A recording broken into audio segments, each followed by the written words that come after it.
Obama gave them sheets and Trump gave them javelins. But just something that should have never happened. It's a really shame. The towns are destroyed. Towns and cities are, largely destroyed. They have the spires, the beautiful spires that go up. They say that we're the most beautiful in the world in Ukraine for whatever reason, but the most beautiful in the world, they're mostly laying on their side, shattered and broken. And most importantly, you have millions of people dead. Millions of people dead because of three people. I would say three people. Let's say Putin, number one, but let's say Biden, who had no idea what the hell he was doing, number two, and Zelensky. And all I can do is try and stop it. That's all I want to do. I want to stop the killing. And I think we're doing well in that regard. I think you'll have some very good proposals very soon. Last question, sir. Have you attributed a motive, Have you attributed a motive through the FBI investigation behind the attack on Governor Josh Shapiro? No, I haven't, but the attacker was not a fan of Trump, I understand, just from what I read and from what I've been told.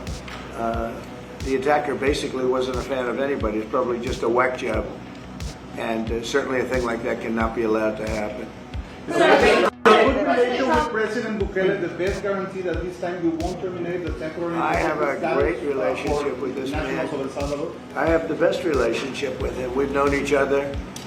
I've known him since he was a very young man, as I said, very, very young, and I was impressed. I said, look here, this guy is, in fact, you sort of look like a teenager. You look like a teenager. I said, I don't know if that's good or bad, Mr. President. He grew up well in the last 5 years. Do you support the extension for nationals of El Salvador under... I support him. Do you plan to ask him? How important is it for you to send... Let's hear the question from this very low-rated anchor at CB. Thank you, President Trump. Do you plan to ask President Bukele to help return the man who your administration says was mistakenly Which one is deported? it? The man who was mistakenly deported to El Salvador? Well, let me ask Pam, would you answer that question? Sure, President. First and foremost, he was illegally in our country. He had been illegally in our country. And in 2019, two courts, an immigration court and an appellate immigration court, ruled that he was a member of MS-13 and he was illegally in our country. Right now, it was additional paperwork had needed to be done.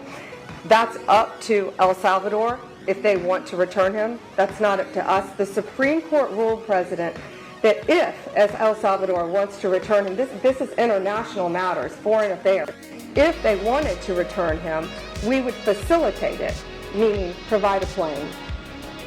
So will you return him, President Bukele? You are doing a great job. Thank you, President. Stephen Miller, wait a minute. Could you just also respond to that question? Because, it's asked by CNN, and they always ask it with a slant, because they're totally slanting, because they don't know what's happening. That's why nobody's watching them. But would you answer that question also? Yes, gladly. So, as Pam mentioned, there's an illegal alien from El Salvador. So, with respect to you, he's a citizen of El Salvador. So, it's very arrogant even for American media to suggest that we would even tell El Salvador how to handle their own citizens as a starting point. As two immigration courts found that he was a member of MS-13. When President Trump declared MS-13 to be a foreign terrorist organization, that meant that he was no longer eligible under federal law, which I'm sure you know, you're very familiar with the INA, that he was no longer eligible for any form of immigration relief in the United States. So we had a deportation order that was valid, which meant that under our law, he's not even allowed to be present in the United States and had to be returned because of the foreign terrorist designation. This issue was then, by a district court judge, completely inverted, and a district court judge tried to tell the administration that they had to kidnap a citizen of El Salvador and fly him back here. That issue was raised to the Supreme Court, and the Supreme Court said the district court order was unlawful, and its main components were reversed 9-0 unanimously, stating clearly that neither Secretary of State nor the President could be compelled by anybody to forcibly retrieve a citizen of El Salvador from El Salvador, who again is a member of MS-13, which, as I'm sure you understand, rapes little girls, murders women, murders children, is engaged in the most barbaric activities in the world, and I can promise you, if he was your neighbor, you would move right away. So you don't plan to But the ask for Supreme him to Court's get asking him back? to, Is that What's the is ruling that your in the position? Supreme Court, Steve? Was it 9-0? Yes, it was a 9-0 In our favor. in our favor against the district court ruling, saying that no district court has the power to compel the foreign policy function of the United States. As Pam said, the ruling solely stated that if this individual, at El Salvador's sole discretion, was sent back to our country, that we could deport him a second time. Well, No version of this legally ends up with him ever living here because he is a citizen of El Salvador. That is the president of El Salvador. Your questions about it, per the court, can only be directed to him. I asked Se lo President liberaría al Bukele, what is your, presidente can President Bukele weigh in on this? Do you plan to return him? Well, I mean, suppose you're not suggesting that I smuggle terrorists into the United States, right? It's always How here. can I smuggle? How can I return him to the United States? Like I smuggle him into the United States, or whether? Of course, I'm not going to do it. It's like, I mean, the question is preposterous. How can I smuggle a terrorist into the United States? I don't have the power to return him to the United States. so you could release him inside El Salvador. Yeah, but I'm not releasing. I mean, we're not very fond of releasing terrorists into our country. I mean, we just turned the murder capital of the world to the safest country in the Western Hemisphere, and you want us to go back into the releasing criminals so we can go back to being the murder capital of the world? And that's not going to happen. Well, they'd love to have a criminal, released Yeah, into I mean, there's a fascination. They would love it. Yeah. They're sick. These are sick people. Marco, do you have something to say about Yeah, I mean, Stephen outlined it. I don't understand what the confusion is. This individual is a citizen of El Salvador. He was illegally in the United States and was returned to his country. That's where you deport people, back to their country of origin. Except for Venezuela, that wasn't refusing to take people back, or places like that. I can tell you this, Mr. President. No, the foreign policy of the United States is conducted by the President of the United States, not by a court.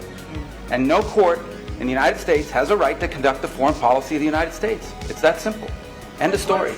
And that's what the Supreme Court held, by the way, to Marco's point. The Supreme Court said exactly what Marco said, that no court has the authority to compel the foreign policy function of the United States. We won a case 9-0, and people like CNN are portraying it as a loss, as usual, because they want foreign terrorists in the country who kidnap women and children. But President Trump, his policy is foreign terrorists that are here illegally get expelled from the country, which, by the way, is a 90-10 issue. Well, Mr. President, you said that if the Supreme Court said someone needed to be returned, that you would abide by that. You said that on Air Force One just a few days ago. And How they long said do we that have to answer they must this be question taken from you?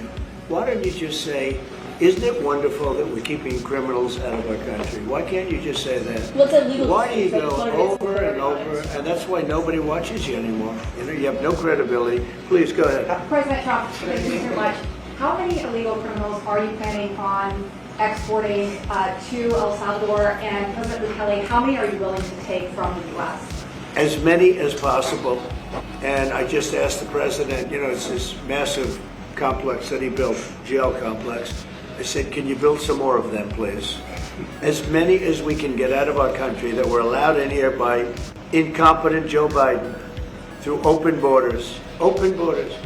You probably hear open borders and you can't even understand it because nobody can understand it. Nobody smart or with common sense can understand it. So we have millions of people that should not be in this country that are dangerous. Not just people, because we have people, but we have millions of people that are murderers, drug dealers. They've been allowed to come into our country by other countries that were very smart.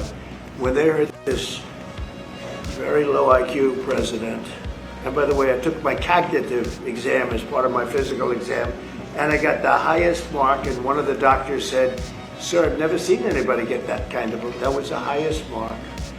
I hope you're happy with that. Although they haven't been bugging me too much to take a cognitive, but I did do my physical and it was released. I hope you're all happy with it. I notice there's no question, so probably you are. But the cognitive, they said to me, "Sir, would you like to take a cognitive test?" I said, "Did Biden take one?" "No." "Did anybody take one?" "No, not too many people took them." I said, what about Obama? Did he take one?" "No, he didn't take one either." I said, "Let me be the only one to take one." But I've actually taken them 3 times already. I like taking them because they're not too tough for me to take. But we had a great physical exam, so I know you're going to ask that. And the doctors, who are total professionals, soldier that was badly wounded, incredible soldier.